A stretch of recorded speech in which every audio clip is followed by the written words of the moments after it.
Olá, começamos agora mais um Frente a Frente e hoje a nossa entrevista é com o professor, doutor, PhD em Meteorologia, Luiz Carlos Moulion. Ele que nos fala sobre os desafios do país para conciliar interesses econômicos com avanços tecnológicos e, claro, com a sustentabilidade ambiental.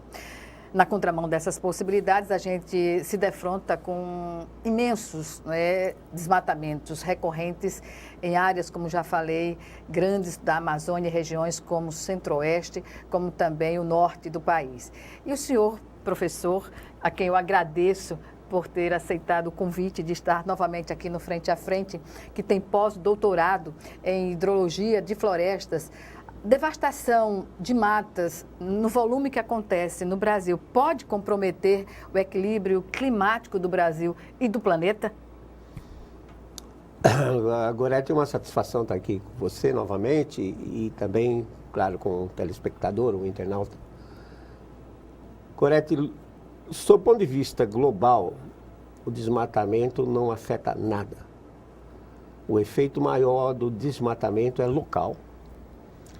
E, principalmente, o que mais sofre, na realidade, o impacto ambiental maior é a erosão dos solos.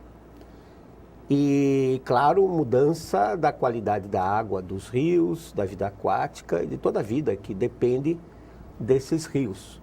Sob o ponto de vista climático, não há problema nenhum, não há impacto global, porque a Amazônia, por exemplo, ela tem 5 milhões de quilômetros quadrados e numa superfície de um planeta que tem 510 milhões de quilômetros quadrados. Portanto, ela representa 1% apenas da superfície do planeta, quando o planeta, por exemplo, tem 71% de oceanos, que são um dos grandes controladores do clima global. Agora, estou dizendo que clima não é argumento para se preservar a Amazônia. Clima não é. O grande argumento que nós temos... Qual seria o argumento para preservar a Amazônia?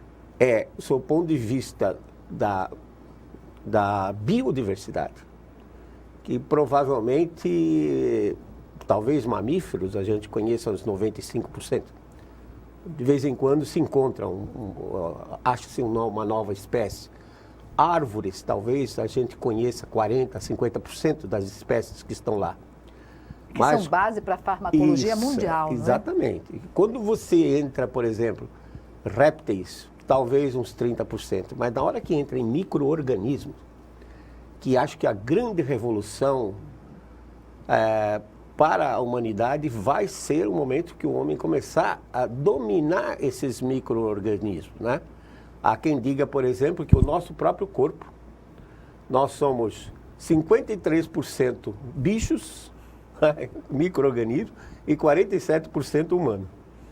Então, esses micro-organismos hoje está se percebendo na agricultura, por exemplo, que eles fazem uma simbiose com as raízes e liberam nutrientes que estão no solo que a planta não consegue tirar. Quer dizer, então, em matéria de micro-organismos da Amazônia, nós praticamente somos zero, totalmente ignorantes.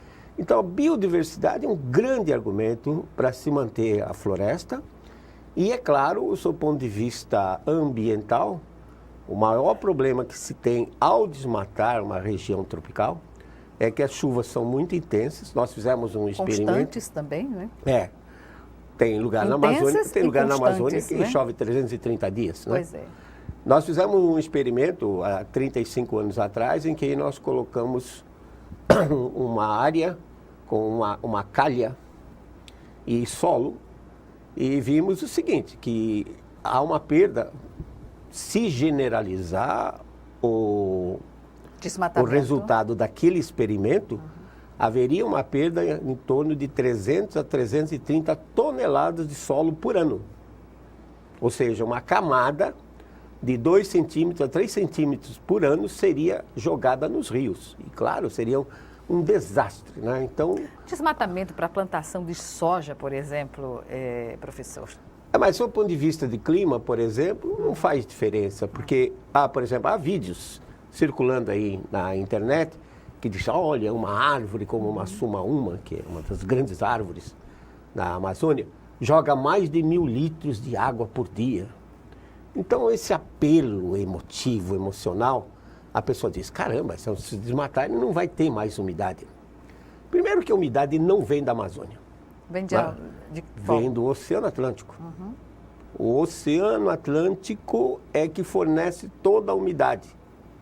Em números mais assim, mais arredondados, entra 1 milhão de metros cúbicos por segundo na forma de umidade, vapor.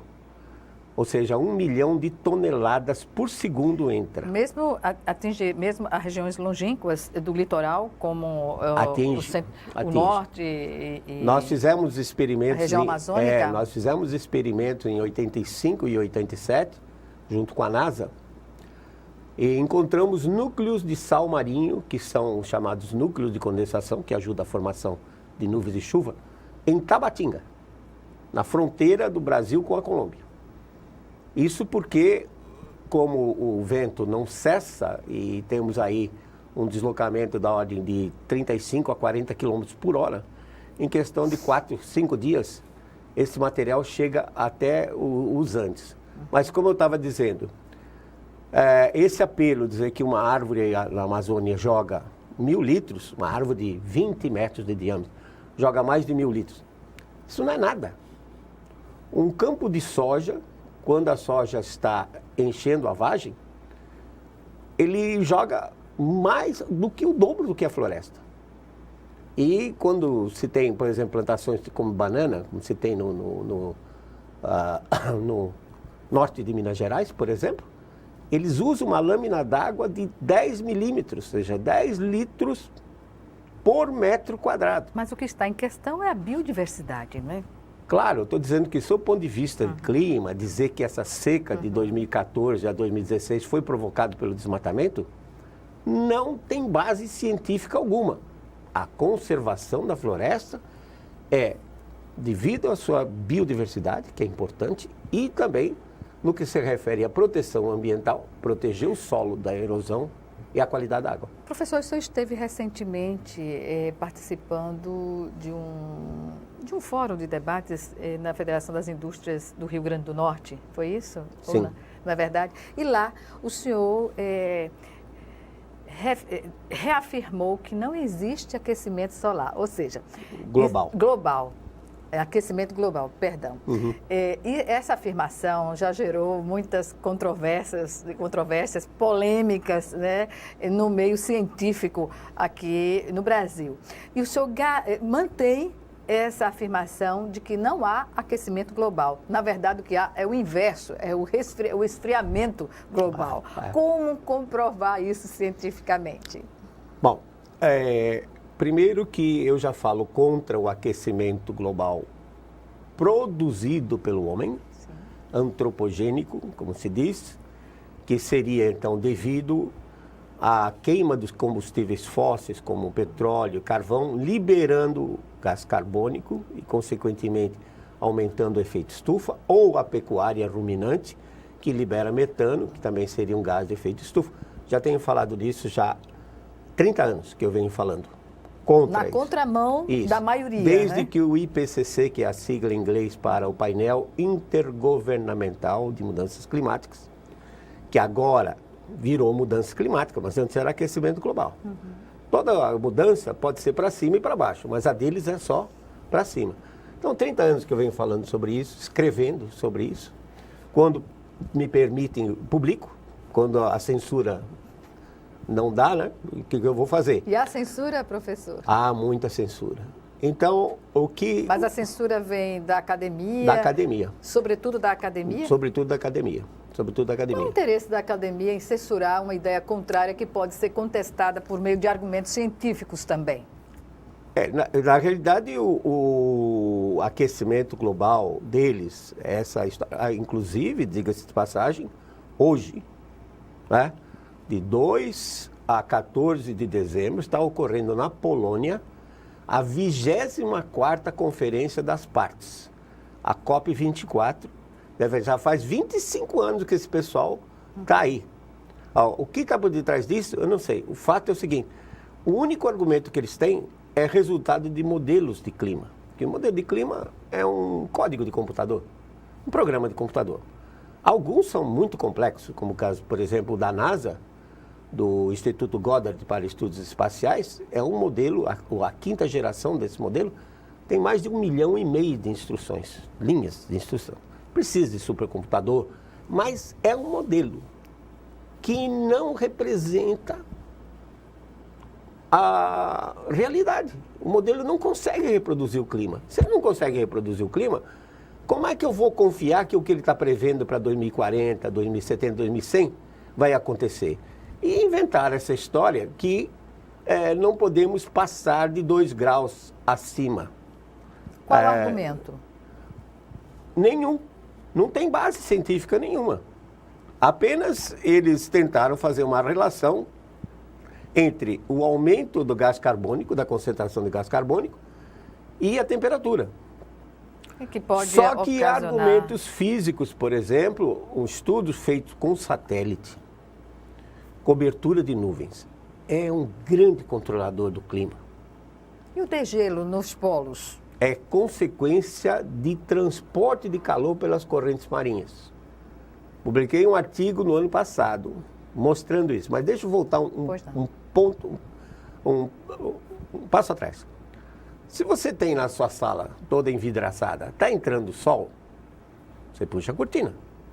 O blackout? O blackout. Deixa de aquecer o ar da sala. Mas se mantiver o vidro, vai superaquecer. Vai, porque a radiação solar passa pelo vidro. Na Terra, essa cortina é a cobertura de nuvens. Então, esses dados, esse estudo feito por satélite, mostra que os satélites, diga-se de passagem, infelizmente, nós temos só menos de 40 anos de dados de satélites operacionais. Esse estudo mostra que houve um decréscimo na cobertura de nuvens de 5% entre o início da coleta dos dados, 83, até o ano 2000. Então eu fiz as contas, 5% da redução de nuvens. E se deve a quê? É a própria oscilação natural do sistema. É muito interessante isso. Eu fiz as contas. Se eu pegasse esses 5% em termos da energia que chega aqui, teria dado nesse período de 83 a 2000 uma média de 2 watts por metro quadrado. 2 watts por metro quadrado, que é pouquinha coisa. Mas estamos falando num planeta de 510 milhões de quilômetros quadrados. E se eu seguisse a metodologia do IPCC, como eles calculam essas variações, esses 2 watts por metro quadrado já deveria ter elevado a temperatura do planeta de 1,5 graus. Agora, a partir do ano 2000, as nuvens começaram a aumentar de novo. Então, o que acontece? Essa beleza fantástica que é esse nosso planeta. Ocorre um processo físico que a gente chama de feedback negativo, em que, por exemplo, tem baixa cobertura de nuvem, entra mais radiação solar, começa a evaporar a água dos oceanos. O ponto-chave é esse, que se o planeta não tivesse 71% de oceanos, seria completamente diferente. Não, seria um Marte da vida. Marte. Com 71% de água, o que acontece? A maior parte dessa radiação, 70% dela, vai para evaporar água. Professor, escuta, então... deixa eu terminar. Pois não. Vai para evaporar água. Quando evapora mais água, forma mais nuvem. Sim, isso é cíclico, né? Isso, mas se começar a aumentar muito a cobertura de nuvens, ela vai mandar a radiação solar de volta para o espaço. Esfria o planeta, diminui a evaporação e as nuvens encolhem de novo. Então ele fica pulsando. Essa variabilidade do clima, então, segue a um movimento cíclico, natural. Repetitivo. Vamos dizer que não sei. Quando a gente fala cíclico, dá a ideia de que natural. De que a ideia tem um tempo determinado para isso. 25, indeterminado. 25, 30 anos. Não, às vezes tem fenômenos que ocorrem que são imprevisíveis. Por exemplo, a explosão do vulcão, como o Monte Pinatubo, em junho, 15 de junho de 1991, o que aconteceu? Primeiro, os aerossóis vulcânicos, o Pinatubo jogou material diretamente na estratosfera. a 30, 40 quilômetros de altura. Então forma uma cortina em volta do planeta, o material do vulcão. No primeiro ano, esse material ficou próximo da região equatorial. Choveu demais aqui, inclusive a cheia, provavelmente a última cheia do São Francisco, em 92. No segundo ano, esse material do vulcão já tinha se espalhado por uma faixa bem mais larga. O resultado disso, uma das piores secas que nós tivemos, em que o estado de Alagoas perdeu 70% da produção de cana. Então você vê, tem coisas que acontecem que é impossível controlar. Então não vamos dizer que é cíclico, mas ele é repetitivo e é fantástico o fato de que este planeta, em 150 anos, de acordo com o IPCC, só aumentou 0,8 graus centígrados a sua temperatura. E agora, infelizmente, a notícia é, minha opinião pessoal, os próximos 10, 12 anos vai haver um resfriamento global e não um aquecimento, e vai ser mais sentido fora das regiões tropicais. Então, países como Estados Unidos, Canadá, o Bloco Europeu, o Norte, né? Isso, a Rússia, China, vão sofrer esse resfriamento. O Brasil também vai. Só que é os estados do Sul. As regiões que estão abaixo dos trópicos. Argentina, Uruguai e Rio Grande do Sul. Na semana passada, estamos em pleno verão, geada na Serra Catarinense. E já tinha ocorrido em janeiro deste ano, geada em pleno verão.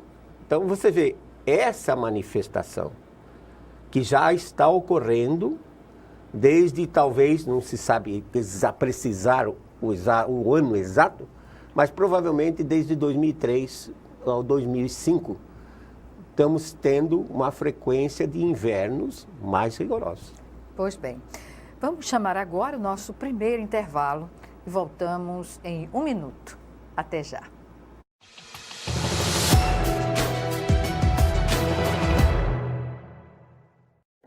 Ok, gente, trabalhos concluídos. Agora o Grupo 1 vai apresentar. Para inovar cada vez mais nas formas de ensinar, o MEC criou o Centro Nacional de Mídias da Educação. Estúdios onde são realizadas aulas em tempo real. Tem que conectar com tudo. Professor mediador e alunos dentro da sala de aula. Muito bom, pessoal. É isso aí. E um professor especialista dentro do estúdio. Para saber como levar as aulas para sua escola, acesse o site ou baixe o aplicativo. Ministério da Educação, Governo Federal. Ele é tudo pra mim. Eu não me imagino viver sem ele. Parece que era mentira, né? Uma criança daquele tamanho ia ter um câncer. O grande problema do câncer infantil é porque a grande maioria dos sintomas são muito parecidos com sintomas de doenças normais da infância. Hoje não é mais uma doença fatal, é uma doença tratável. Agora ele tá caminhando a cura dele. Falta pouco. Uma vitória pra mim e pra ele.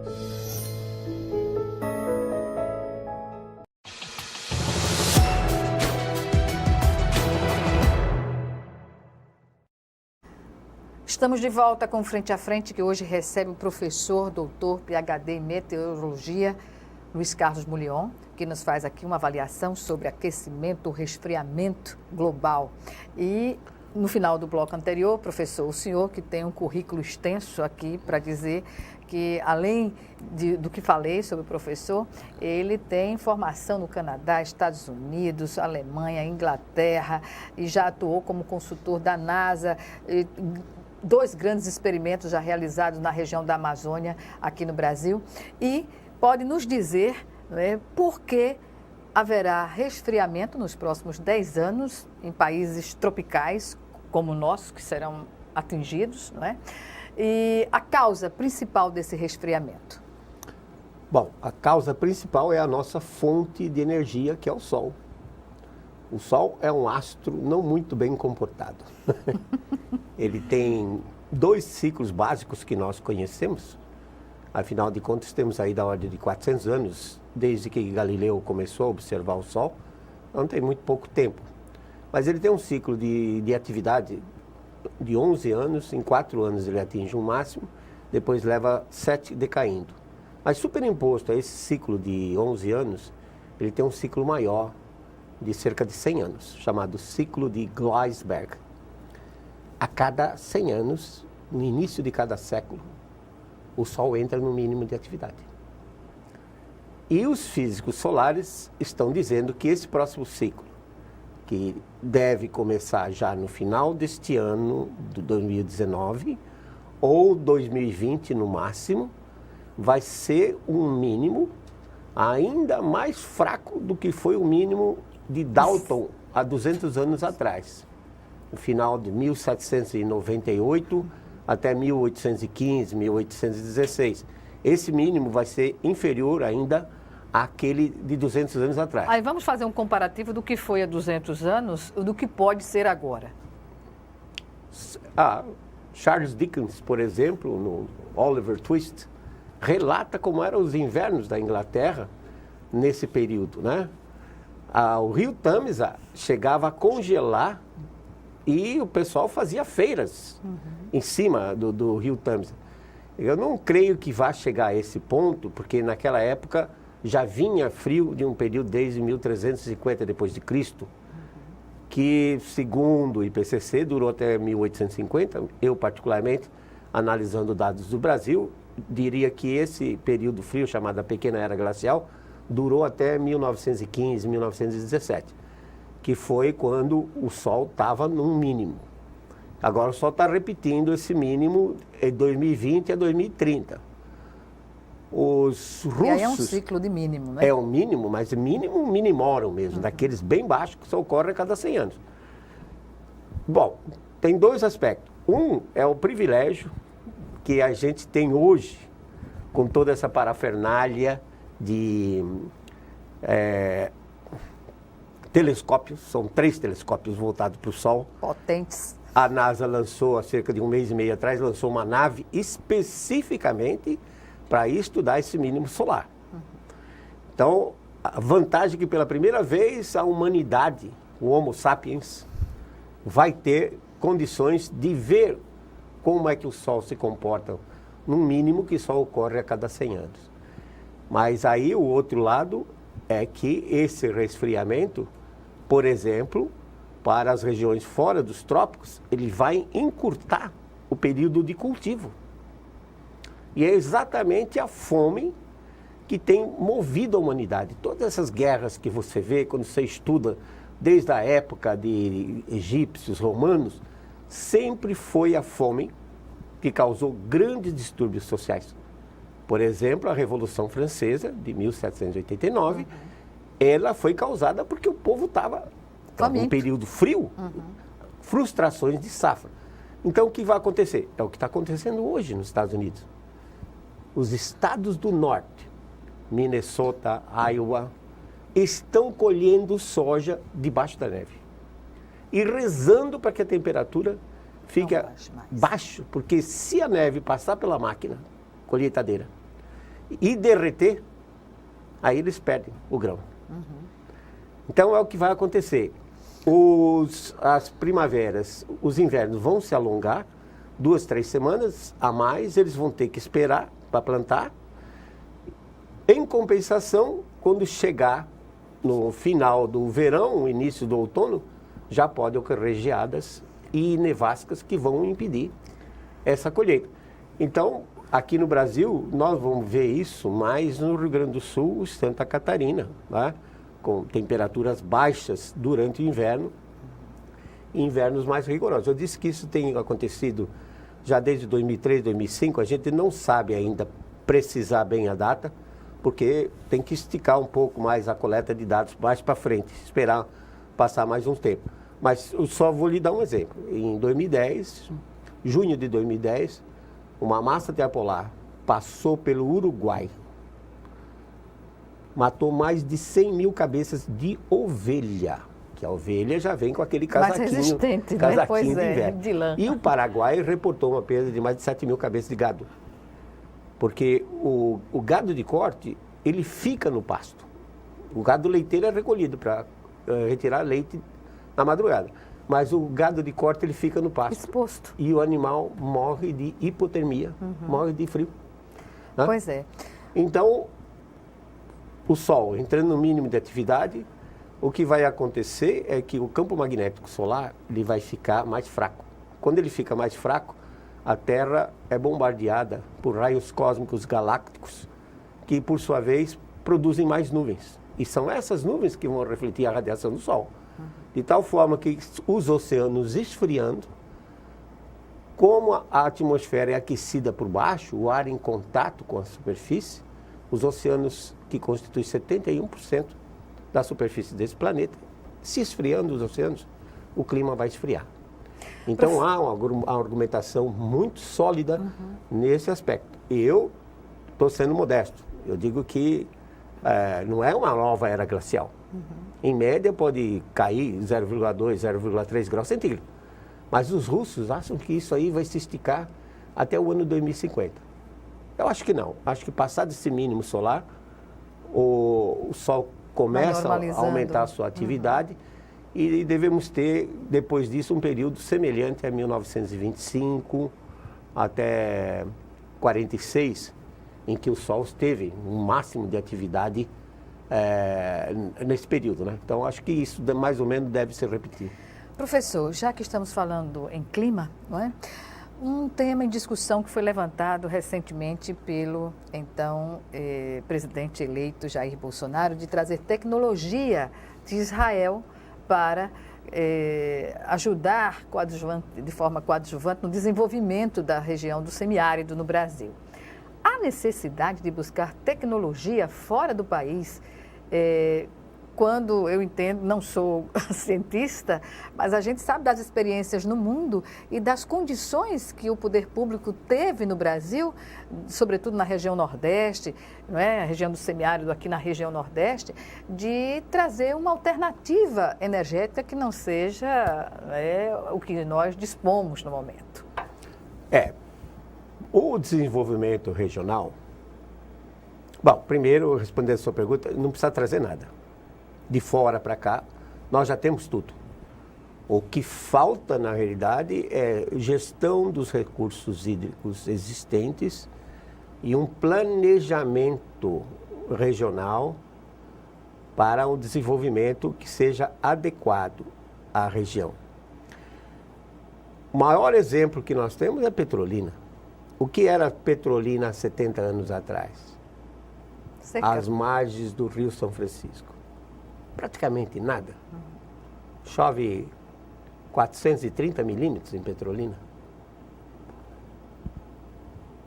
Fruticultura, ou mais generalizadamente, agricultura de alto retorno. O que seria agricultura de alto retorno? Por exemplo, você vai ao supermercado, você compra um pacotinho de orégano de 10 gramas. Você paga R$2 por ele. Com 1 quilo, são 1000 gramas, eu faço 100 pacotinhos daquele. Então eu estou pagando R$200 o quilo do orégano. E reclamo quando a carne está com R$20 o quilo. Você está entendendo? Entendi. Plantas medicinais, que nós temos muitas, você já até mencionou isso antes. Nos Estados Unidos é um negócio de 16 bilhões de dólares por ano. Porque tem muita gente que não só para si, como até para os seus próprios animais, não gosta de remédio de laboratório. Claro, maconha, cocaína dá um alto retorno também. Mas aí tem um problema com a Polícia Federal. Isso aí é um problema de que... Então, frutas, plantas medicinais, plantas ornamentais, são agricultura, fazem parte da agricultura de alto retorno. Não adianta o nosso sertanejo ficar plantando, quando chove, ficar plantando feijão, macaxeira, milho. Porque quando ele está colhendo, todo mundo está colhendo. O preço vai lá embaixo, né? Não tem como competir. Tem que fazer um planejamento. Esse tipo de coisa vai condenar o nosso sertanejo à miséria eterna. Você diz, pô, mas então o que é que você precisa desenvolver? Basicamente, você precisa de duas coisas em termos de insumos. É sol, que nós temos muito, e água, que também nós temos muito. Mas só para transformar energia. Também, não só para as plantas crescerem, porque, por exemplo, hoje em Petrolina, não só se produz uva, Mas você produz pera, produz maçã, olha, caqui, induzindo a dormência na planta. A tecnologia nós temos. O que é preciso? Então, vamos gerar energia elétrica? Vamos. Como? Energia solar. Tá bem. Painéis fotovoltaicos são excelentes para pequenas aplicações. Mas quando você precisa de uma usina maior... O que seria indicado? Um sistema como concentradores solares de calha parabólica. Que consiste em quê? Consiste numa calha na forma de uma parábola, o Sol incide e concentra num tubo que passa no foco da parábola. Nesse tubo circula um óleo em circuito fechado, o óleo chega a 400 graus centígrados, entra numa caldeira, gera vapor, e o vapor toca a turbina a vapor, e a turbina a vapor, o gerador elétrico. Custo-benefício no investimento como esse, professor? Já se tem ideia? Tem. Custa $5.000 o quilowatt instalado. E a região, a abrangência do atendimento de energia elétrica? Fantástica. Você está falando, só o semiárido verdadeiro são 800 mil quilômetros quadrados. 25%, um quarto da Europa Ocidental é o nosso semiárido e ele tem sol 365 dias por ano. Mesmo no período que chove, é uma chuvinha rápida e tem sol. Na sua opinião, o que leva o Brasil a ter essa, digamos assim, essa condição favorabilíssima de sol praticamente o ano inteiro e não se desenvolver projetos como esse? Então, você só pode esbarrar numa coisa, que são os nossos administradores. Não tem interesse em fazer isso. Não sei se por pressão externa, porque é verdade que a gente incomoda muito. Você vê, o nosso produtor de soja, por exemplo, ele colhe 70 a 80 sacos por hectare. O americano colhe 50, 54, 55, eles têm dificuldade. Então, não sei se é por pressão externa ou se é a incapacidade dos nossos gestores. Porque você tem sol. Mas é tão óbvio, não? Tem água. Pois é. Você pode gerar energia elétrica com energia solar, que ao meio-dia, aqui, você registra mais de 1.000 watts por metro quadrado. 1 quilowatt por metro quadrado vindo do sol.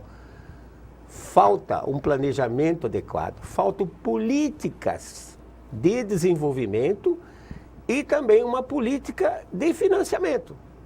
Agora, crédito, não é? Crédito. Basicamente crédito isso. rural. Eu tenho falado nisso desde que eu vim para cá, 25 anos atrás. E o que eu percebo é que a grande dificuldade é mudar a mentalidade da população.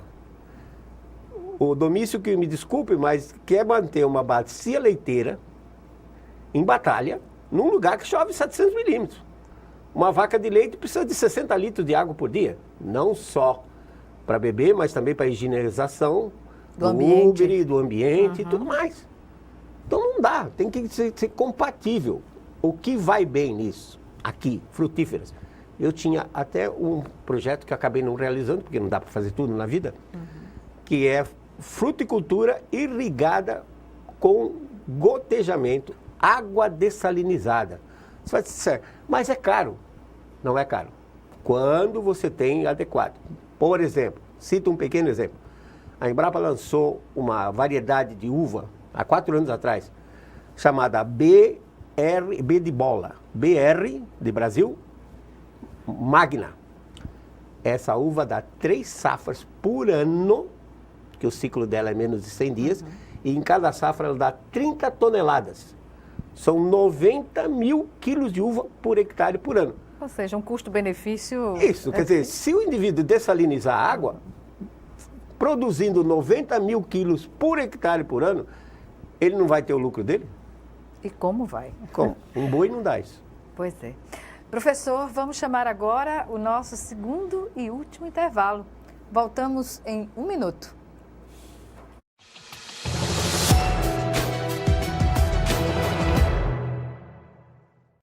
Ei, eu queria poder falar com você.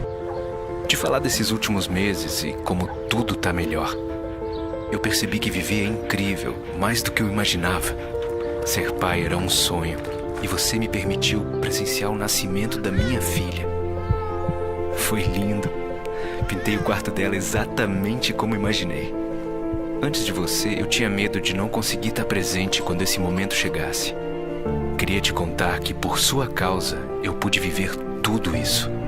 Provavelmente outras pessoas por aí querem te falar muita coisa também. Acho que você teria orgulho.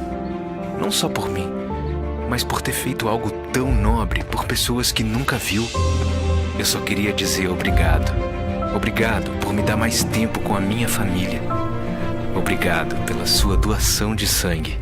Doe sangue regularmente. Tem sempre alguém precisando de você. Procure o Hemocentro mais próximo e seja um doador.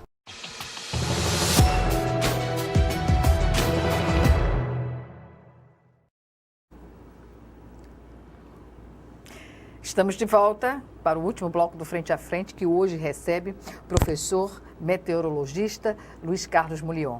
Nosso assunto é diverso e tem a ver com clima, com tecnologia, bem, com avanços tecnológicos, sustentabilidade ambiental, não é? Safra. E aí eu pergunto, professor, porque a safra, para ela ser bem sucedida, ela depende dessas condicionantes, né, de tempo, de investimento, de sustentabilidade. E aí eu pergunto, daria para todos os municípios banhados pelo Rio São Francisco ter uma condição de autonomia e independência na sua produção agrícola ou na produção ou na criação de animais? Daria, particularmente na produção agrícola, se fosse utilizado um sistema de irrigação por gotejamento, que a irrigação por gotejamento, já uma fértil irrigação, ela economiza da ordem de 40% a 50% da água, especialmente agora com essa tecnologia em que os emissores também são subterrâneos. Então a planta não precisa de água na folha, nem no fruto. Ela precisa de água na raiz. Então daria. Nós temos um problema com o Rio São Francisco, é que a vazão dele, no município de Pão de Açúcar, nós temos dados desde 1927, mostra que até 73 a vazão dele era 3.200 metros cúbicos por segundo, e agora a vazão média nesses últimos 20 e 25 anos baixou para 2.300. O rio perdeu 900 metros cúbicos por segundo. Não se sabe exatamente por quê. Eu fiz um levantamento da chuva e realmente nesses últimos 20 anos houve uma pequena redução de chuva nas serras de Minas Gerais. A Serra da Canastra, da Vertente, de onde sai o rio. Pequena por quê? Porque não dá para você afirmar uma essa redução relação de 10%, de redução de 10%. É muito pouco.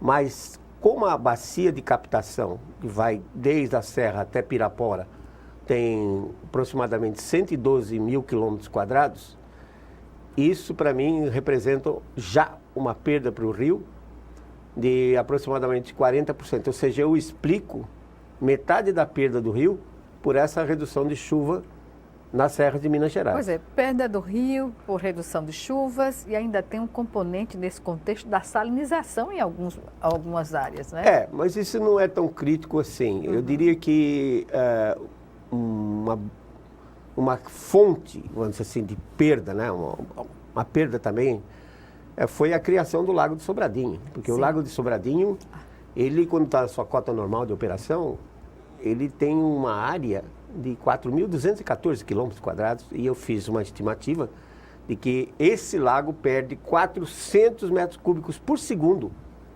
Gorete, por evaporação. É um rio que sai para a atmosfera, é carregado pelos ventos e vai chover lá nos Andes.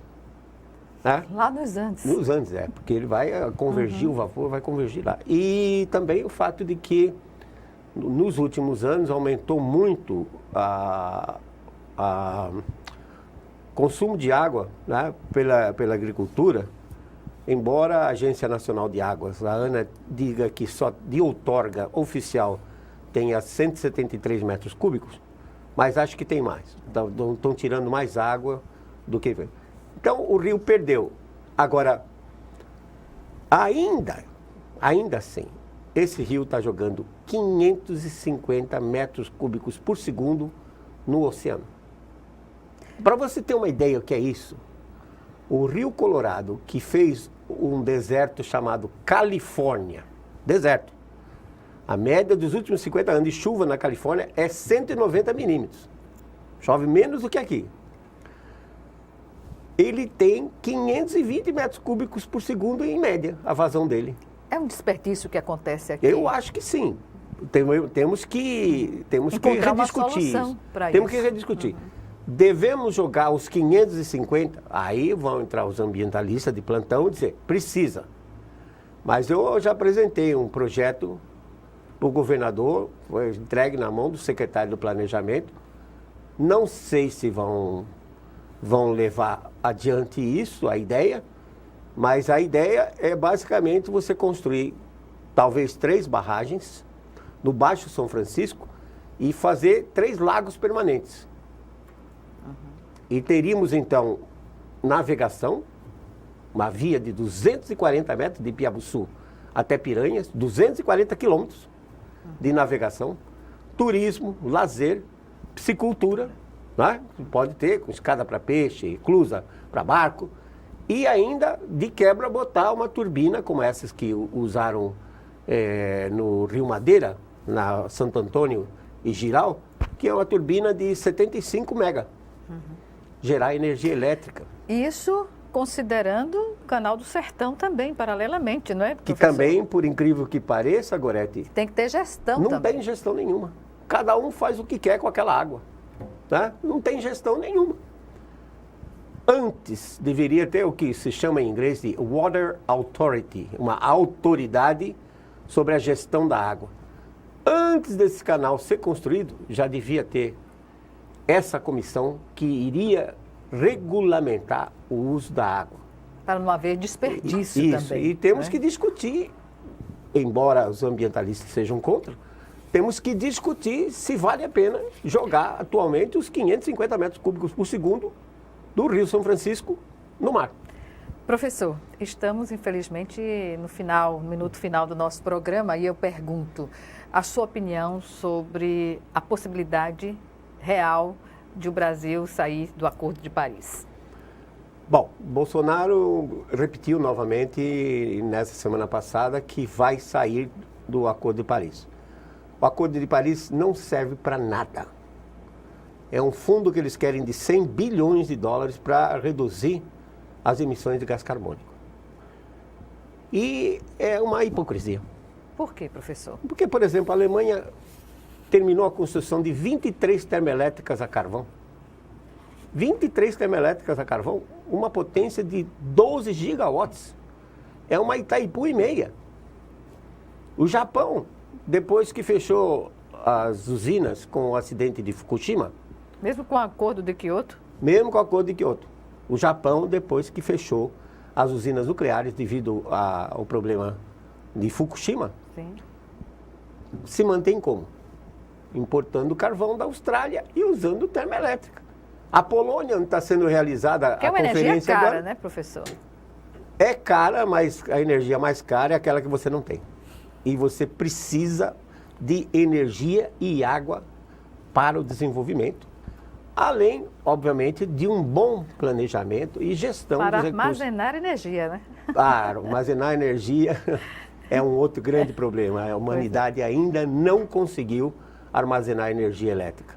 A gente consegue armazenar calor, mas energia elétrica ainda vai ser um futuro próximo. Pois é, professor, é lamentável encerrar essa entrevista agora, mas o tempo chegou ao fim. Eu agradeço mais uma vez a sua participação e até uma próxima oportunidade. Uma satisfação para mim estar aqui e pode contar sempre comigo para a gente discutir esses aspectos que eu continuo falando. E vou continuar falando até morrer. Quem sabe um dia a gente consiga mudar a cabeça dessas pessoas. Obrigada, professor. Obrigada a você também que nos assistiu e até o nosso próximo encontro aqui, Frente a Frente.